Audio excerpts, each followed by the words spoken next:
This program is a presentation of UCTV for educational and non-commercial use only.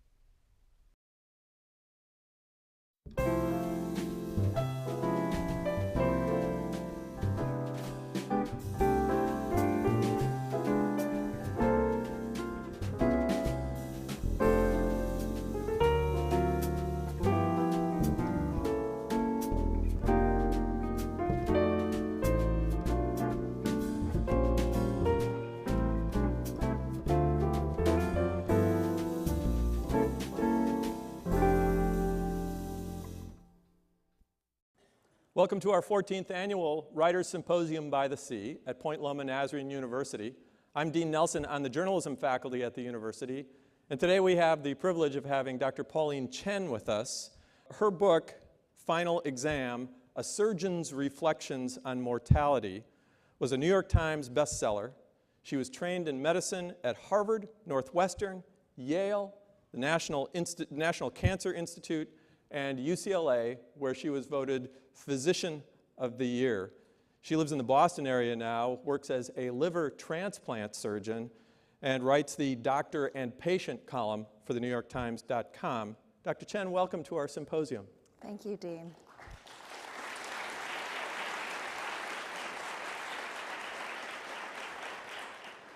When you first started writing about your experiences and your observations as a surgeon, things you thought about in dealing with patients, did you do that with an audience in mind, or were you just doing that just for the sake of the act of writing?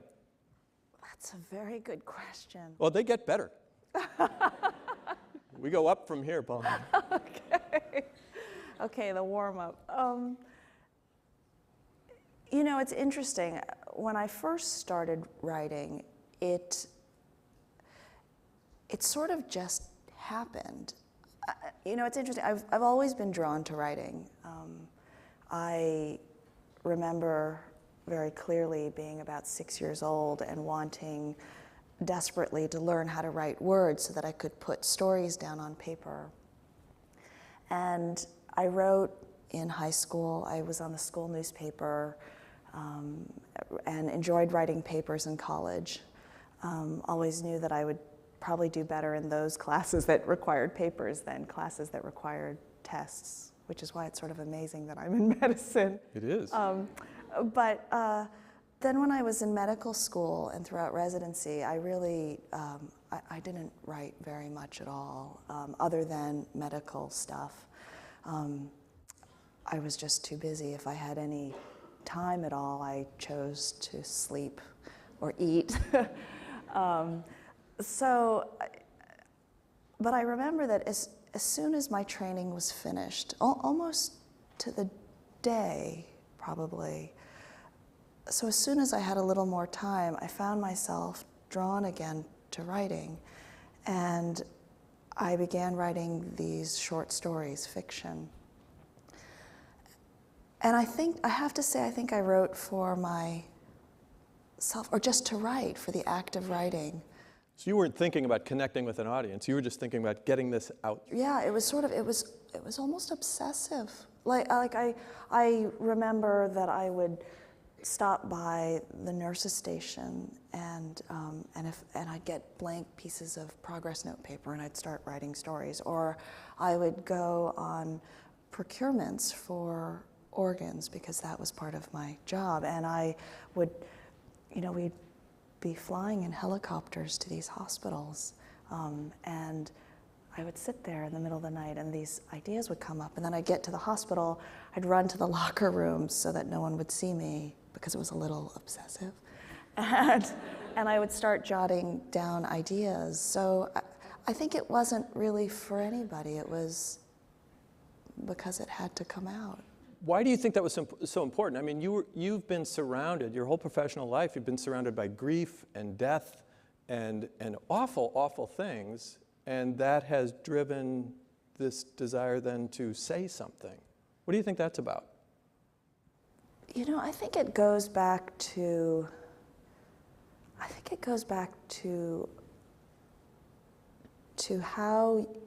our being human, actually. Mm-hmm. I really believe that stories are primal. And the idea of putting your experience in some kind of narrative form is really something that we're driven to do instinctively. I have 6-year-old twin girls, and it's been really interesting to watch them grow up because they do that. And they'll come and they'll tell me about their day, and it's always in a story form. And granted, It's not just information. They're putting it in a beginning, a middle, and an end. right, there's a narrative arc. And it may be because they live with 2 parents that happen to be really into verbal stuff, but I think this is something that's sort of very, very human. And so I think I was sort of trying to put my experiences into that, because things happen so fast in medicine, they happen so quickly in training, that the cliche, you're drinking from a fire hose, it really is that experience. And so when I had a moment of time, it was like I needed to put some kind of order on it. But the interesting thing to me was that I couldn't do it truthfully, that I had to do it in a fictionalized account. Really? Yeah, I mean, they were all short stories. There was nothing, there was no I in it. There were no patients that I had really taken care of, but there were elements of everything together. I remember I wrote this one short story about a baby that had died in the ICU, and I had taken care of a lot of children who were waiting for liver transplants, and a lot of them had died. And I wrote about the mother, and it was all made up. I wrote about the mother seeing her baby die and holding that baby until the sun rose, and that the baby becoming cold and her weeping. And when I wrote the story, I thought that this was sort of fiction, but in fact I had seen that kind of thing happen. And what I needed was, and I suppose every writer needs this in some way, was I needed support. And I ended up taking a couple of writing classes at UCLA's writers program. And in the middle of my second course, both teachers were amazing, but in the middle of my second course, the teacher said, "Pauline, I need to talk to you." And I was like, oh my gosh, I'm gonna flunk this course, because I had missed so many classes because I was transplanting all the time. And Oh, yeah, sure. Yeah. That's a great excuse. I know, well. My students use that all the time. Yeah, you got to be a little more creative than, I'm doing a liver transplant. Oh, yeah. Go ahead, sorry. Oh, that's okay, but she said, she called me and we talked, and she said, Pauline, you have to write these stories. And I think I took that as a form of permission to write what I really wanted to write about. And so I started writing the truth. I started writing about what had happened, what I really wanted to write about. There's a really interesting passage in Final Exam where you finish telling the story of your 83rd procurement. Yeah, and the person that you are removing a liver from reminds you of yourself in many ways.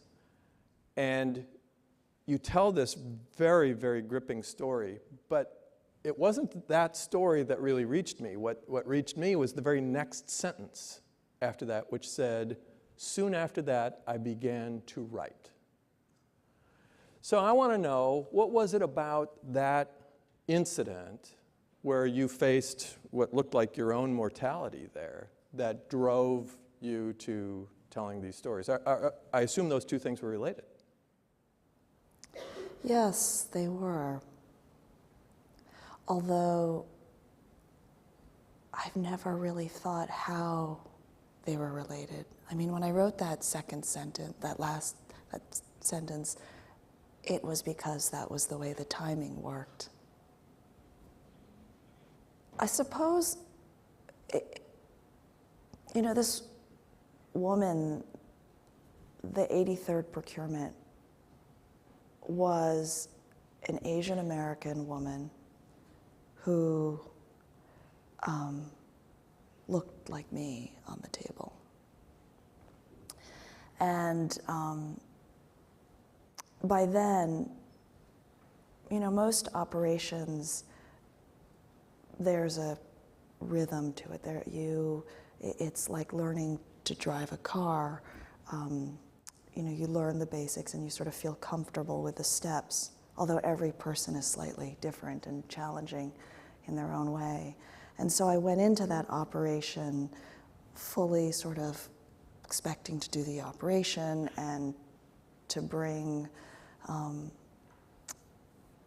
this precious gift to somebody who was waiting in our ICU. And when I walked in there and saw this woman lying on the table that looked vaguely like me, it was a little disconcerting, but I sort of closed up quickly and sort of did my job, and we draped her in the sterile drapes, which basically you cover the patient completely, and all that you see is sort of an opening from here all the way down to the pubic bone. And I began the operation. And I was to take care of the chest area, and the other surgeon was going to take care of the belly area. So I began to cut down the middle of the chest, and I must have done a lousy job draping because the drape that covered her breast slipped. And I looked down, and it was as if I had stepped out of the shower and was looking into the mirror, because her breast looked like mine. And I remember stopping and just sort of stepping back. And you have to know that the instruments that we use to do this operation, it's an electrocautery instrument, and it helps with bleeding. And so, and it's an instrument that's used in almost every operation, but what you smell is burning flesh. And so I saw this, and I smelled this, and it was really difficult. And so I stepped aside and covered her up again and kept going, but the drape kept falling. And so I left that operation feeling as if my world had sort of,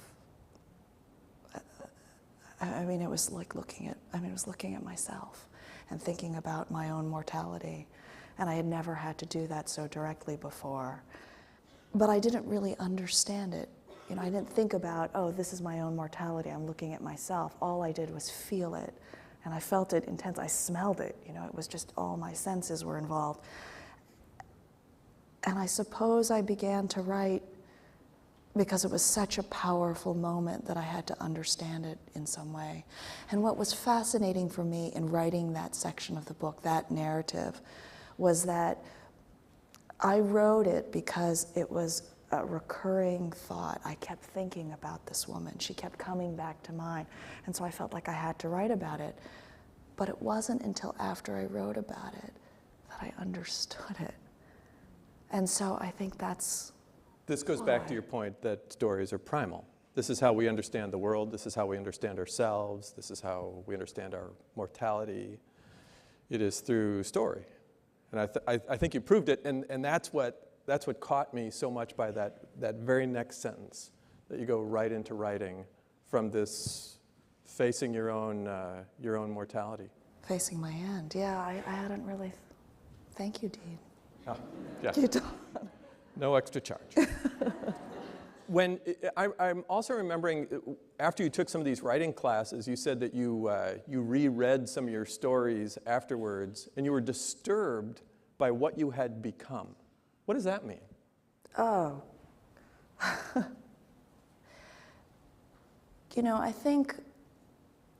I think it's really important as a writer to be really honest.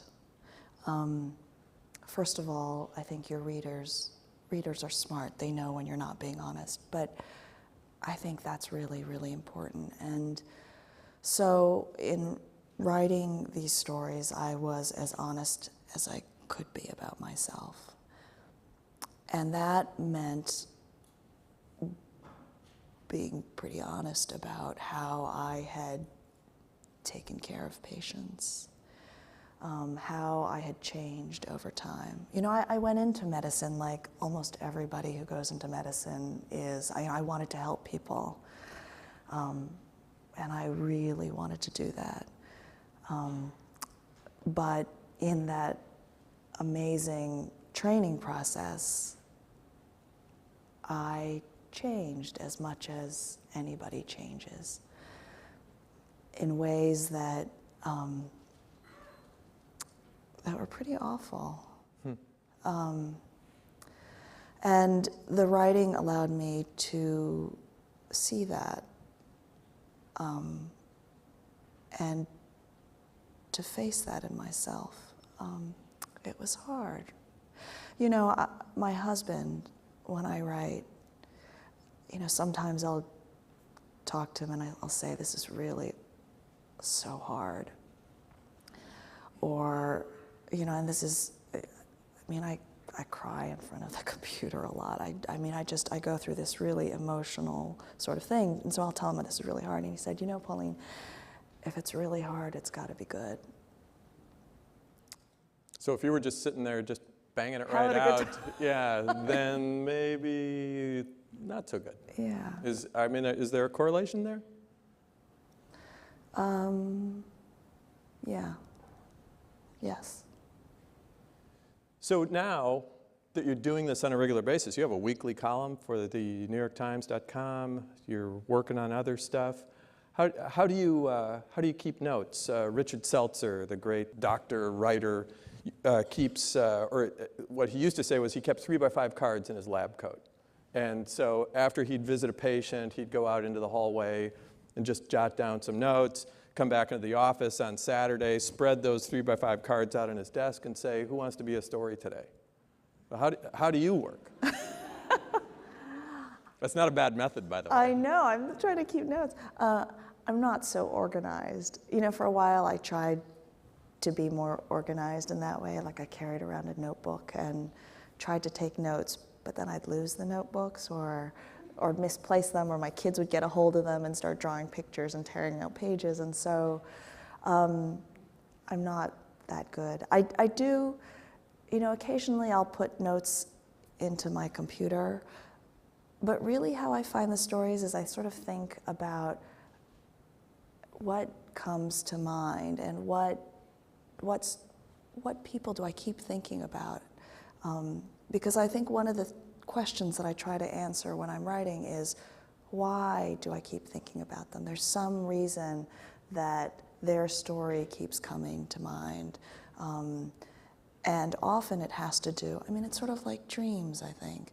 It has to do with your subconscious, with things that you're working out, things that you somehow feel don't quite match in the greater world.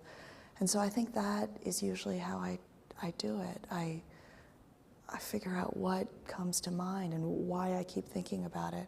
And that, I think, is the hardest part, ultimately, about the writing is, you know, you can write the story and you can write about what happened, and it's pretty easy to remember things if these people really make an impact on you. I mean, it's amazing. You talk to physicians and they will remember with incredible detail things that had happened 10 years ago, 15 years ago. I mean, they're patients that keep coming back to mind.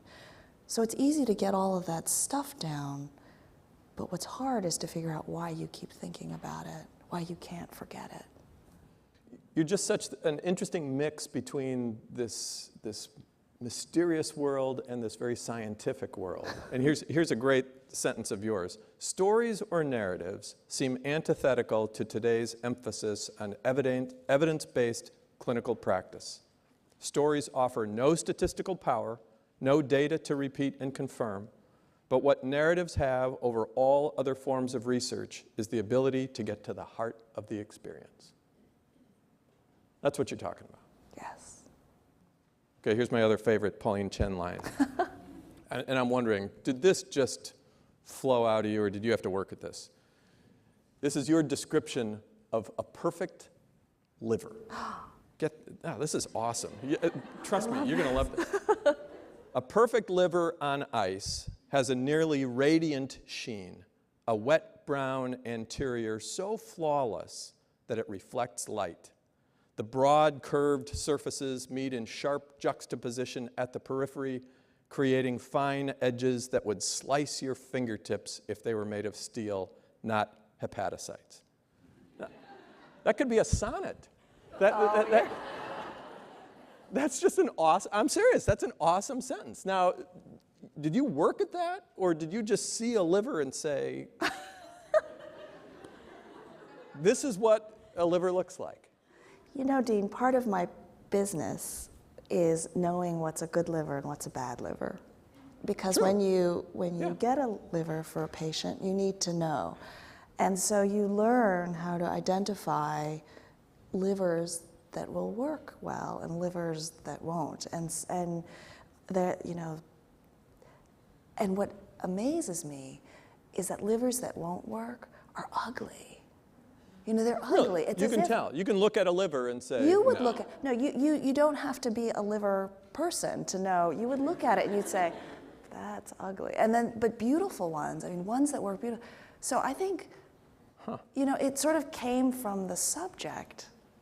Perfect ones are the most, okay, now No, it's fine. I tell our students, you write what you know. I mean, this is what you're talking about. it is really, they are really gorgeous. They're shiny, they're soft. You feel them and they feel like perfection. They feel like that.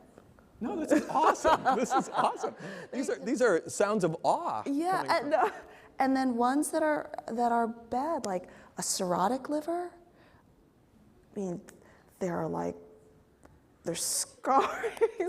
They're scarring. They're hard. They're shrunken. I mean, they make. Oh, they're terrible. And fatty livers are just. Yeah. They offend you. It sounds like. Yes, but they would offend your aesthetic sensibilities as well. Really? Yeah. Well, what's next for you? I mean, do you see yourself doing more of this kind of writing, describing organs? I mean, you've got 2 kids. You're a world-renowned liver transplant specialist. You write books. You write a column. What's ahead for you? You know, maybe 5 or 10 years ago, I would have told you. I think part of medical training is, you know, you sort of think in 5-year chunks, 10-year chunks. Okay, I'll get through medical school, 4 years. I'll get through residency, you know, X number of years. I'll get through this. But the last few years of my life have just, I would have never sort of, it's not something I planned. But I love what I'm doing. And I guess I could tell you that I can't imagine not writing, which is why I wonder how I ever got through residency, which is maybe the reason why I was grumpy sometimes in residency. But, yeah. You know, I suppose, I can't imagine a life without writing, but I wouldn't have been able to predict that I would be writing so much now 5 years ago, so I don't know. Why do you think you've resonated so well with audiences, non-medical audiences, as well as medical audiences? What do you think about that you've been doing and writing about that has connected so deeply? Well, thank you. But it's a true statement. Yeah, you know, I think it goes back to being truthful when you write and being honest, because I think a lot of experiences are shared human experiences. You know, I'm scared of dying. I'm scared of death. Death is really hard for me. When I take care of people that are at the end of life, I have to make myself do what I know is right, because it's hard. And so I suspect that a lot of other people feel that way, and I think it's, I guess because I was honest. I don't know, really. Well, I think you hang language on something that we're afraid to talk about. Don't you think that's part of it? Yeah, I suppose so. We have, just in our closing moments here, we have a lot of people who will be watching this, a lot of people in this audience who are medical students, want to be medical students, nursing students. What advice do you have for them? I think medicine is an incredible profession. And medicine meaning any kind of healthcare provider. It's really, I still feel very passionately about it. It's a job where you can go to work and you can touch people and you can really, truly leave the world a better place. And how many jobs are there where you can do that? But I guess my advice would be to remember what drove you to do that work in the first place. That there are a lot of really difficult things now with the healthcare system, with practicing in all fields of medicine. And I think it's very easy to become disillusioned. And it's very easy to take that out on the very people who come to you for care. But I think it's really important to remember that what we do is such a privilege. People come to us really essentially with their hearts open, with totally trusting you as the doctor. And for you, it may be the 100th patient that you've seen that week. But for that person, it's the first time that they've gone through this. And I think it's important to remember that, to be able to put yourself in the other person's place. I think it's also important to remember to take care of yourself, because you cannot care for somebody well unless you've taken care of yourself. And I think that healthcare professionals do experience things like compassion fatigue, like moral distress. And I think we really need to take care of ourselves. And I think the other piece of advice I would have, and I think this is for doctors and patients, is that, we all essentially want the same thing, which is the very best care for those we love. And I think what's important to remember is that we do want the same things, and to come together in that desire. I think one thing that has saddened me about healthcare is that I think we're sort of diverging. And it's sort of a tragedy, because we really do want the same things. We could be much more powerful together. Dr. Pauline Chen, thank you so much for being with us tonight. Thank you.